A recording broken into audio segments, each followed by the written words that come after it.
রেমাল দুর্যোগে লণ্ডভণ্ড হয়েছে পশ্চিমবঙ্গের দক্ষিণ উপকূল। এ পর্যন্ত মারা গেছেন 6 জন। সবচেয়ে বেশি ক্ষয়ক্ষতি হয়েছে দক্ষিণ 24 পরগনার সাগরদ্বীপ, সুন্দরবন, কাকদ্বীপ, গঙ্গাসাগর, বসিরঘাট, সন্দেহখালী, হাসনাবাদ, হিঙ্গলগঞ্জ, বরানগর অঞ্চলে।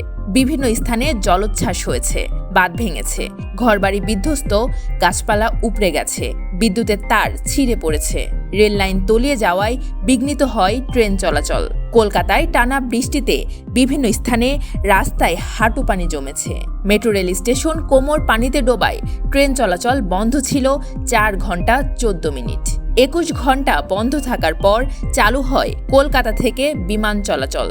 বঙ্গোপসাগর থেকে ঘূর্ণিঝড় রেমাল সাগরদ্বীপ ও বাংলাদেশের খেপুপাড়ার মাঝামাঝি এলাকা দিয়ে উপকূলে আঘাত হানার পর সোমবার সকাল থেকেই এটি গভীর নিম্নচাপ হয়ে স্থলভাগে উঠে আসে।